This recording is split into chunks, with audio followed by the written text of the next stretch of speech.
من يهده الله فلا مضل له ومن يضلل فلا هادي له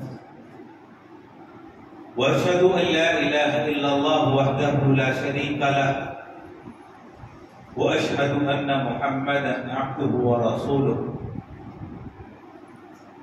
أما بعد فإن خير الحديث كتاب الله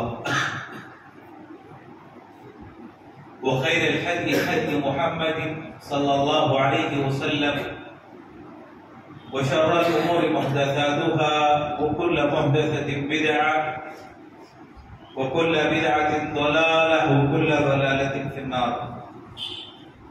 أعوذ بالله السميع العليم من الشيطان الرجيم من حمزه ونفخه ونفثه. إن هذا القرآن يهدي للتي هي أقوم. ہر قسم کے حمد و ثنا، تعریف و توصیف رب العالمین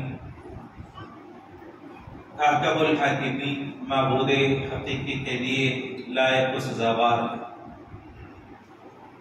درود اور سلامتی نازل ہو سارے انبیاء اور خصوصاً آخری نبی محمد رسول اللہ صلی اللہ علیہ وسلم کی ذات مبارکہ پر صلوات ربی و سلامہ و برکاتہ علیہ. برادران اسلام، اللہ تعالیٰ نے انسانوں کی ہدایت کے لیے، تاریکیوں سے نکال کر روشنی کی طرف لانے کے لیے، گمراہی سے ہدایت کی طرف لانے کے لیے اللہ تعالیٰ نے انبیاء اور رسولوں کو مبعوث کیا. کچھ انبیاء ایسے تھے جن کو اللہ نے اپنی کتاب عطا کی تاکہ کتاب کو پڑھ کر لوگ راہ راست پر آ جائیں. آپ دیکھتے ہیں کہ سابق میں اللہ تعالیٰ نے ابراہیم علیہ السلام کو صحیفے عطا کی، موسیٰ علیہ السلام کو اللہ نے تورات دی، عیسیٰ علیہ السلام کو اللہ نے انجیل عطا کی.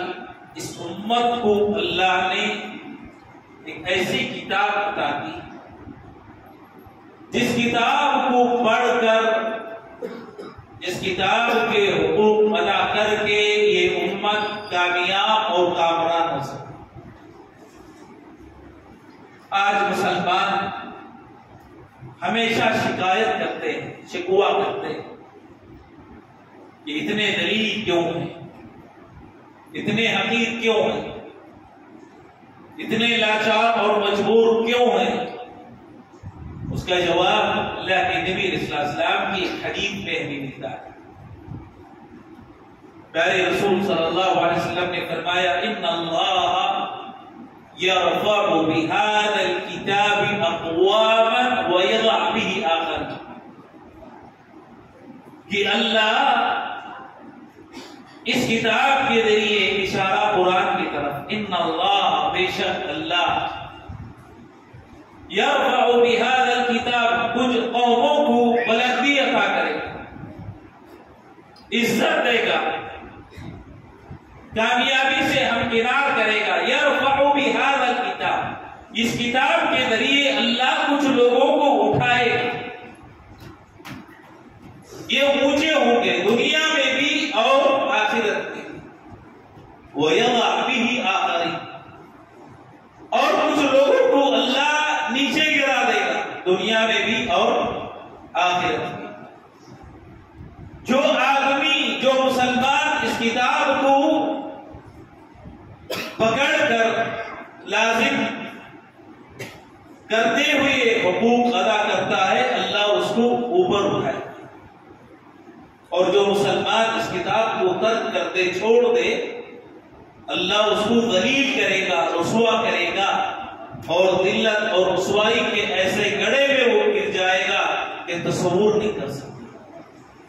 تو گویا کہ اللہ نے ایسی کتاب ہمیں عطا کی ہے جس میں ہماری اپنی کامیابی ہے اور ایسی کتاب اللہ نے ہمیں عطا کی ہے جس کو چھوڑ کر ہم ناکام بھی ہو سکتے ہیں. تو کامیابی کی کنجی ہمارے اپنے پاس ہے، اپنے ہاتھ میں، ہمارے سامنے ہے.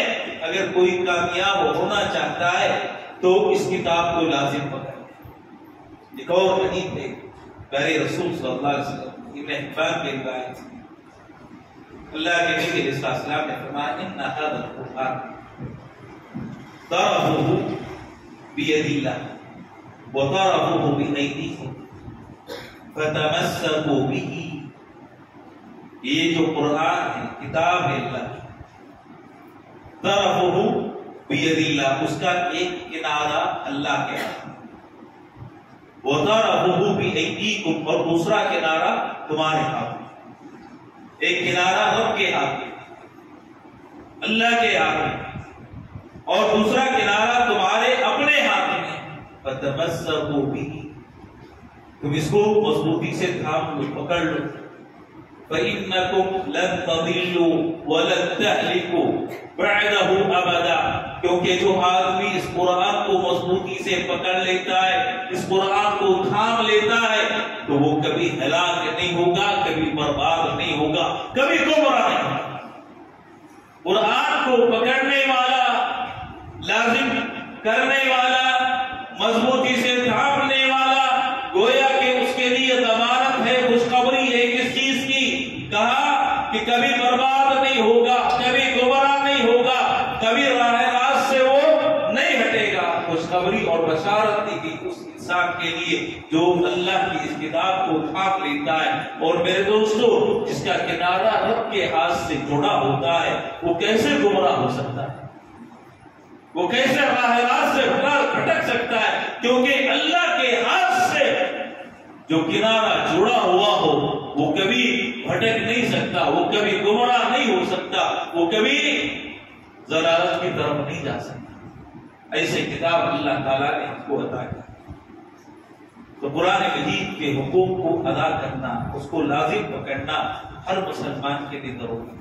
یہ کوئی برکت والی کتاب نہیں کہ مسلمان اس کتاب کو لے لیا اور بہترین کپڑے میں لپیٹ لیا اور کسی اونچی جگہ پر تاق میں رکھ دیا، سجا دیا. یہ کوئی سجاوٹ کی کتاب. میرے دوستو، پیارے رسول صلی اللہ علیہ وسلم کو اللہ نے کتاب ہدایت عطا کی کس لیے؟ مسلمان اس کتاب کی تلاوت کرے. سب سے پہلا کہ مسلمان اس کتاب کو پڑھے. آج بہت سارے مسلمان قرآن پڑھنا نہیں، دیکھ کر قرآن نہیں پڑھ سکتے.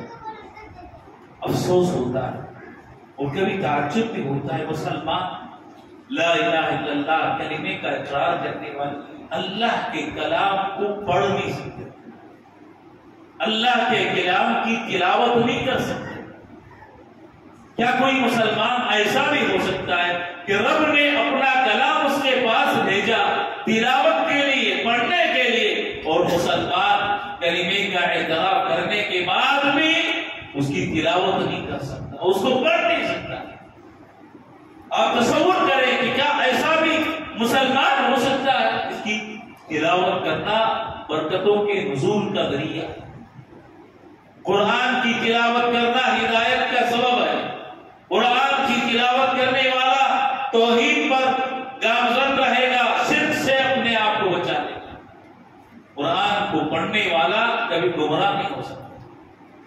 آپ نے وہ حدیث سنی ہوگی اسید بن حضیر رضی اللہ تعالیٰ پیارے رسول صلی اللہ علیہ وسلم کے پاس آئے، کہا رات عجیب ہوا، گھر میں بیٹھا ہوا قرآن کی میں تلاوت کر رہا ہوں،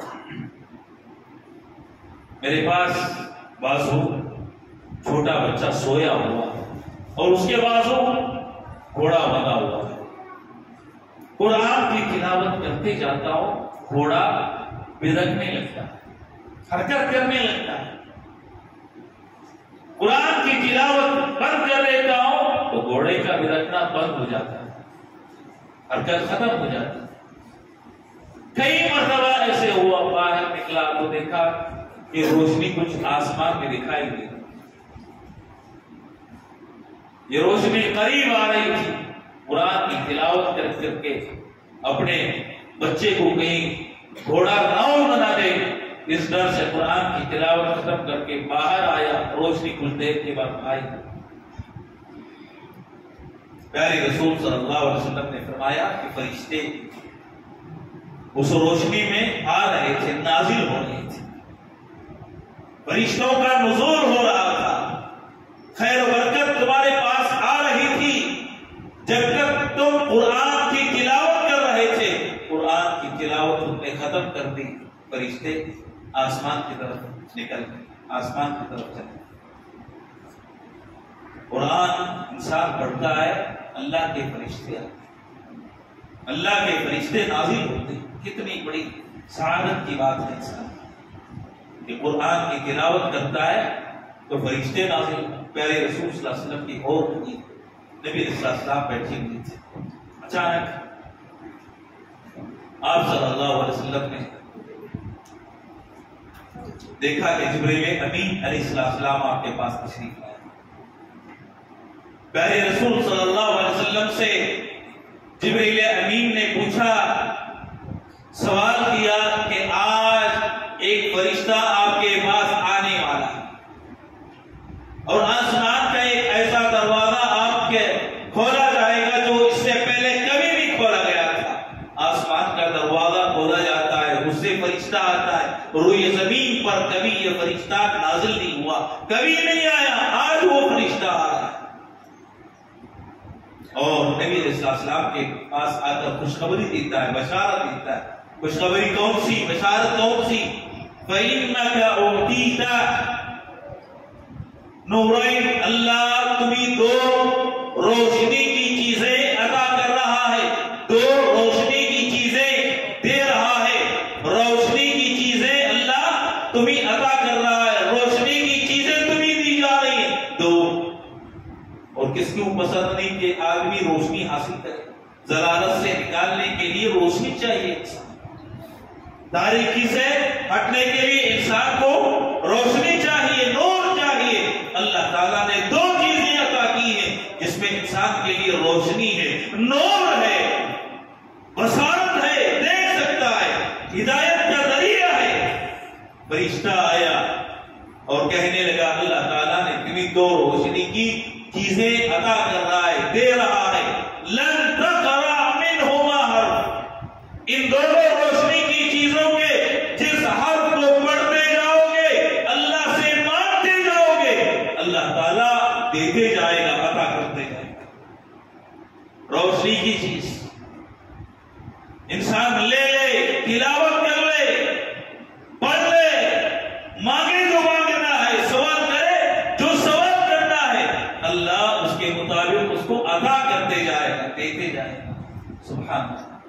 اب اندازہ لگائے دو روشنی کی چیزیں بتانے کے لیے اللہ نے آسمان کا وہ دروازہ کھولا جو اس سے پہلے کبھی نہیں کھولا گیا تھا۔ ایسے فرشتے کو اللہ نے بھیجا جو روئے زمین پر اس سے پہلے کبھی نہیں آئے اور نبی علیہ السلام کے پاس آ کر بشارت دی جاتی ہے اور کہا جاتا ہے یہ صرف آپ کی امت کے لیے، اس سے پہلے کسی بھی امتی کو اللہ نے یہ چیز عطا نہیں دی۔ دو روشنی کی چیزیں کیا ہیں؟ پہلی چیز سورۃ الفاتحہ، قرآن مجید کی پہلی سورت سورۃ الفاتحہ، اور دوسری سورہ بقرہ کی آخری دو آیت۔ سورۃ الفاتحہ اور سورہ بقرہ کی آخری دو آیتیں یہ روشنی ہے انسان کی، اور اس میں دعا ہے، بندہ دعا کرتا ہے، مانتا ہے۔ ایک اور حدیث بھی آپ نے سنی ہوگی ابو ہریرہ رضی اللہ تعالیٰ عنہ کی، کہ اللہ کے نبی علیہ السلام نے فرمایا، رب نے کہا حدیث قدسی، قسمت الصلاۃ بینی وبین عبدی نصفین، کہ میں نے نماز کو میرے اور بندوں کے درمیان دو حصوں میں تقسیم کر دیا، ایک حصہ بندے کا اور دوسرا حصہ اللہ کا۔ اللہ کا حق ادا کر لیا تو بندے کا حصہ مل جائے گا اس کو۔ بندہ پڑھتا ہے الحمدللہ رب العالمین تو اللہ تعالیٰ جواب دیتے ہیں، بندے کی تلاوت پر نماز میں سورہ فاتحہ کی تلاوت ہوتی ہے اور بندہ جیسے ہی تلاوت کرتا ہے الحمدللہ رب العالمین، رب کی طرف سے جواب آتا ہے حمیدنی عبدی، میرا بندہ میری حمد اور تعریف کر رہا ہے۔ الرحمن الرحیم، ہر آیت پر رب کی طرف سے جواب آتا ہے الحمدللہ رب العالمین، الرحمن الرحیم، مالک یوم الدین۔ اللہ تعالیٰ کہتا ہے یہ میرا حصہ ہے، یہ خالص بندہ میری تعریف کرتا ہے، میری تمجید، میری بزرگی، میری بڑائی، میری کبریائی کا اعتراف کرتا ہے۔ اس کے بعد بندہ جب تلاوت کرتا ہے ایاک نعبد و ایاک نستعین، یہ جو آیت ہے دو حصوں میں بٹی ہوئی ہے، ایک حصہ اللہ کا اور دوسرا حصہ بندے کا۔ ایاک نعبد، بندہ کہتا ہے اللہ ہم تیری ہی عبادت کرتے ہیں، تیری ہی عبادت کرتے ہیں، یہ اللہ کا حصہ ہے۔ عبادت میں کسی اور کو شریک کر لیا تو گویا کہ رب کے حصے میں کیا کر رہا ہے، مخلوق کو شریک کر رہا ہے۔ ایاک نعبد، ہم تیری ہی عبادت کرتے ہیں، یہ خالص اللہ کا حصہ ہے۔ وَإِيَّاكَ نَسْتَعِينُ، یہ حصہ بندے کا ہے۔ بندہ کہتا ہے اے اللہ ہم تجھ سے مدد مانگتے ہیں، تو اللہ تعالیٰ فرماتے ہیں وَلِعَبْدِ مَا سَأَلَ، بندے نے میرا اپنا حق ادا کر دیا تو اس کا جو حق ہے اور اس کو عطا کرتا ہوں، اس کو دیتا ہوں۔ تلاوت کرتے جاتا ہے، بندے کو ملتے جاتا ہے، تلاوت کرتا ہے، بندے کو عطا کیا جاتا ہے، دیا جاتا ہے۔ اس سے بڑی خوش نصیبی کی بات کیا ہوگی بندے کے؟ میرے محترم مسلمان کو اس کو قرآن کی تلاوت کرنا روزانہ معمول بنائے، ایک صفحہ، دو صفحہ، تین صفحے کم سے کم انسان تلاوت کرے، ایک جز پڑھ لیتا ہے، بڑی اچھی بات ہے۔ سلف ہر ماہ میں ایک مرتبہ قرآن ختم کرنے کا اہتمام کیا کرتے تھے۔ ابھی رمضان آ رہا ہے، شہر القرآن، قرآن کا مہینہ ہے، اگر ہم نے اس ماہ میں بھی قرآن کی تلاوت نہ کی، اللہ کے کلام سے اپنے آپ کو نہ جوڑا تو ہم سے بڑا بد نصیب انسان ہوگا۔ قرآن کو سمجھنا، کوشش کرنا، تلاوت کرتے ہوئے کہ قرآن کو سمجھنے کی کوشش کریں۔ جو لذت، جو حلاوت، جو مٹھاس اللہ کی اس کتاب میں ہے، جو سکون قرآن کو سمجھ کر انسان کو ملتا ہے، دنیا کی ساری دولت خرچ کر کے انسان کو سکون نہیں پا سکتا۔ اللہ نے بٹھا سکتا، عجیب تعبیر ہے قرآن، سمجھ لیں آپ اس کے معنی کو، اس کے مفہوم کو، اس کی آیات کو، اللہ کی قسم وہ سکون ملے گا، وہ اطمینان، وہ چین، وہ لذت حاصل ہوگی، دنیا کی کسی اور نعمت میں وہ لذت انسان کو نصیب نہیں ہو سکتی۔ اللہ نے وہ تاثیر رکھی۔ کفار قریش مسلمان نہیں ہوئی، لیکن اس لذت کو حاصل کرنے کے لیے قرآن کو چھپ کر سن رہے، ابھی مسلمان نہیں ہوئی۔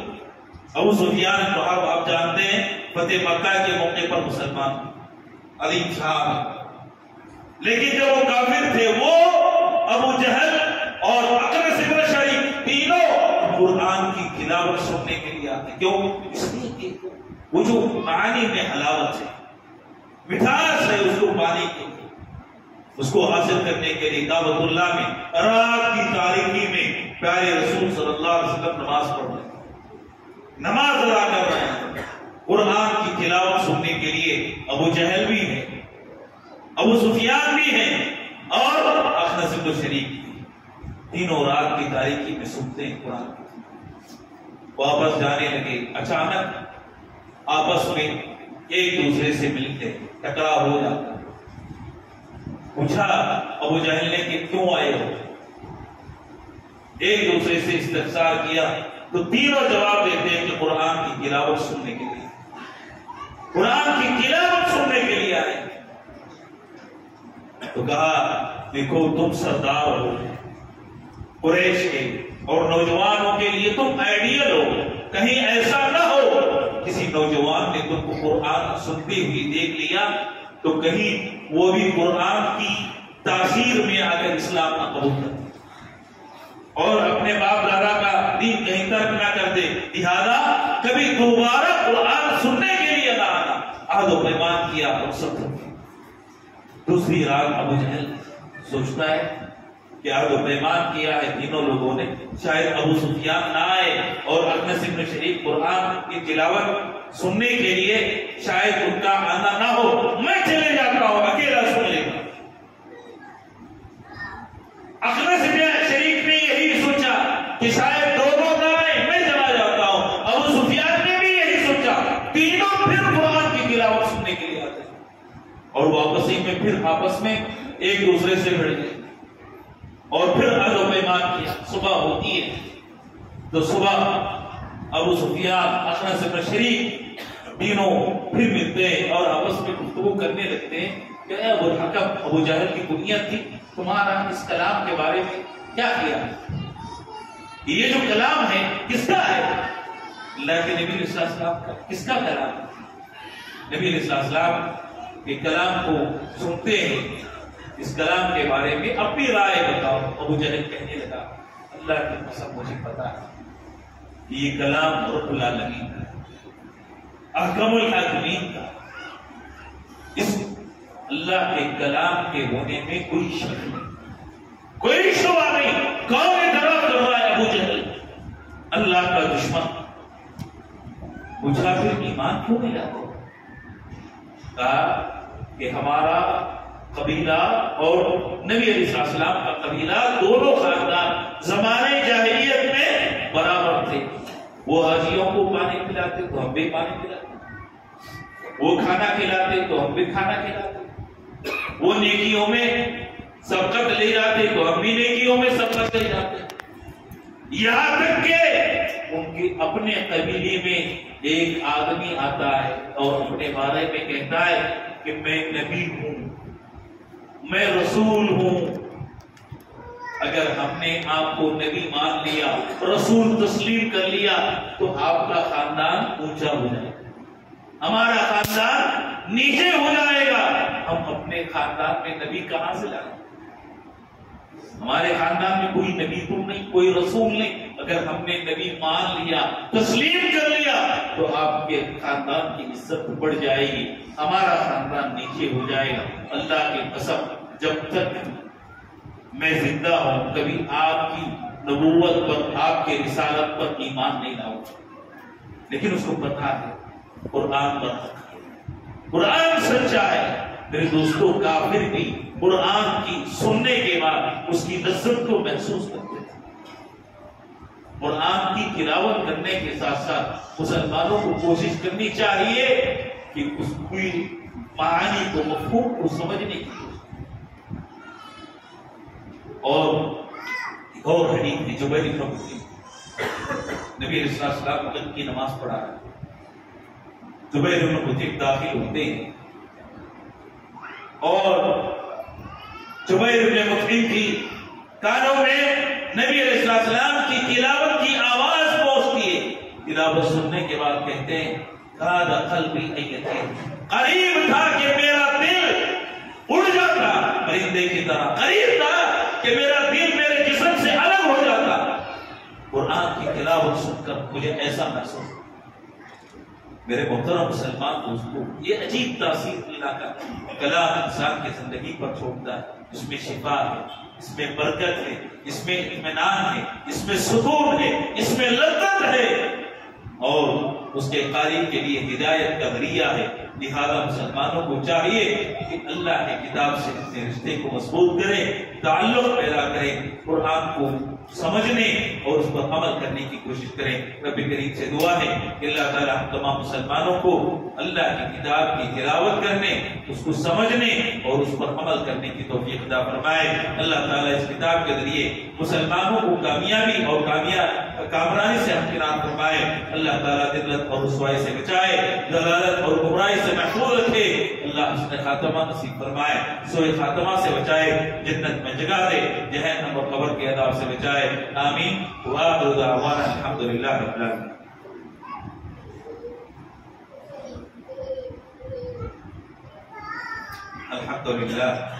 الحمد لله نحمده ونستعينه ونستغفره ونعوذ بالله من شرور انفسنا ومن سيئات اعمالنا. من يهده الله فلا مضل له ومن يضلله فلا هادي له.